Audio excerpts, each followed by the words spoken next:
ನಮ್ಮ ಕೋಳಿಗಳಿಗೆ ನೀರು ಕುಡಿಯೋಕ್ಕೋಸ್ಕರ ನಾನು ಒಂದು ಹೊಸ ಮೆಥಡ್ ಇದು ಟ್ರೈ ಮಾಡಿದೆ. ನಮ್ಮ ಮನೇಲಿ ಒಂದು ವೇಸ್ಟ್ ಬಕೆಟ್ ಇತ್ತು ಪೇಂಟಿಂದು. ಈ ಥರದ್ದು ಫ್ಲಿಪ್ಕಾರ್ಟಲ್ಲಿ ಆರ್ಡರ್ ಮಾಡಿದೆ. ಈ ಥರದ್ದು ನೀರು ಕುಡ್ದಂಗೆ ನೀರು ಬರ್ತಾ ಇರುತ್ತೆ. ಬೇರೆ ಇದ್ರೊಳಗೆ ನೀರಿಟ್ಟಾಗ ಏನು ಮಾಡುತ್ತೆ, ಕೋಳಿ ಎಗುರಿ ಅದ್ರಲ್ಲಿ ತುಂಬ ಗಲೀಜು ಮಾಡೋ ಚಾನ್ಸಸ್ ಜಾಸ್ತಿ ಇರೋದ್ರಿಂದ ಇದು ನನಗೆ ಚೀಪ್ ಆ್ಯಂಡ್ ಬೆಸ್ಟಲ್ಲಿ ಚೆನ್ನಾಗಿ ಅನಿಸ್ತು. ಮತ್ತು ನಾವು ಕ್ಲೀನ್ ಮಾಡೋದು ತುಂಬ ಈಸಿ. ಈ ಥರ ಸುಮ್ಮನೆ ಈ ಗಲೀಜು ಕುಂತಿದ್ರೆ ಇದು ಮಾಡಿ ನೀರು ಚೆಲ್ಬಿಟ್ರೆ ಹೊಸ ನೀರು ಬರುತ್ತೆ.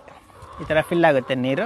ಏನಿಲ್ಲ, ಸಿಂಪಲಾಗಿ ಒಂದು ಅಳತೆ ನೋಡಿಕೊಂಡೆ. ಇಲ್ಲಿ ಒಂದು ತೂತ್ ಮಾಡಿದೆ ಒಳಗಡೆ. ಈ ಥರ ಕೊಟ್ಟಿರ್ತಾರೆ ಲಾಕರ್ ಒಳಗಡೆ. ಲಾಕರ್ ಕೊಟ್ಟಿರ್ತಾರೆ, ಸಿಗಿಸಿ ಲಾಕ್ ಮಾಡಿಬಿಟ್ರೆ ಮುಗೀತು. ಅಷ್ಟೇ ಕೆಲಸ. ಜಾಸ್ತಿ ಏನು ರಿಸ್ಕ್ ಇರಲ್ಲ ಇದು ಕೆಲಸ. ಇನ್ವೆಸ್ಟ್ಮೆಂಟು ಜಾಸ್ತಿ ಇರಲ್ಲ. ವೇಸ್ಟಲ್ಲೇ ನೀವು ಮಾಡ್ಕೊಂಬಿಡ್ಬೋದು ಆರಾಮಾಗಿ. ಕೋಳಿಗಳು ಗಲೀಜು ಮಾಡ್ಕೊಳ್ಳಲ್ಲ ಜಾಸ್ತಿ, ಆರಾಮಾಗಿ ನೀರು ಕುಡಿಯುತ್ತೆ. ಕೋಳಿಗಳು ನೀರು ಕುಡಿಯೋಕ್ಕೆ ಅಂತ ಕಾಸ್ಟ್ಲಿ ಐಟಮ್ಸ್, ಫೈಬರ್ ಐಟಮ್ಸ್ ಎಲ್ಲ ಬಂದಿದೆ.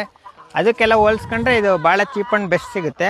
ಒಂದು 50ರಿಂದ 100 ಸಿಗುತ್ತೆ ಈ ಥರದ್ದು. ಒಂದು 2000ದಲ್ಲಿ ನಿಮ್ಗೆ ಎಷ್ಟು ಬೇಕಷ್ಟು. ಒಂದು ಬಕೆಟಾಗಿ ಒಂದು 10ರಿಂದ ನೀವು 15-12 ತನಕ ಹಾಕ್ಬೋದು.